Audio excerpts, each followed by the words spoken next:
Are you a chocolate lover? How about coffee? Do you frequently shop at stores such as Nike, Walmart, or Victoria's Secret? How much makeup do you wear? What are your thoughts about prostitution in the pornography industry? How many items made of cloth and textile do you have just in your dorm or bedroom? Microsoft or Apple? Lastly, do you know exactly where all of your products really come from? Truthfully, we all help slave labor. The definition of human trafficking is whenever someone does something through force, coercion, or fraud. The victims are not always moved from their home, although it is more common in developing countries. Victims don't consider themselves as such immediately because of self-blame and shame.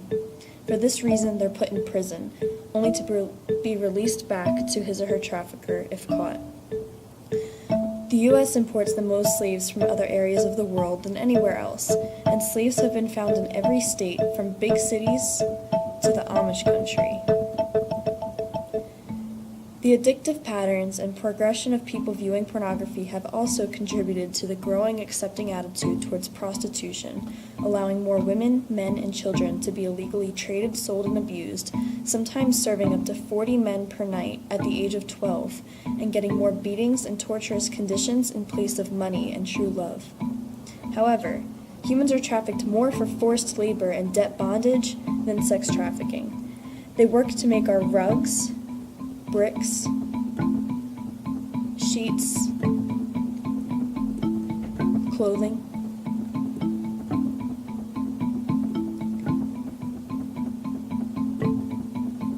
Our chocolate,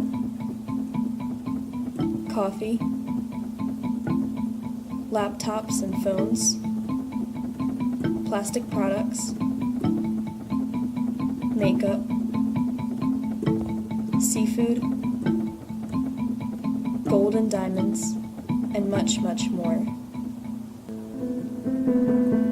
Children are being taken out of school, sometimes even torn from their families, getting minimal food and abused physically and sexually, even more so if their trafficker thinks they aren't working hard enough. If you thought an 8-hour workday was rough, try imagining a 15 to 20-hour workday in these conditions.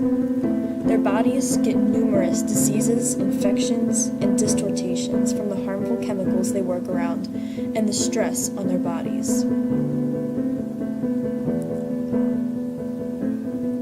Men and women leave their families in search of work, are picked up by a trafficker disguising him or herself as an employer, then forced to work in debt bondage, where their chances of ever being able to pay off the debt and see their family again is slim to none.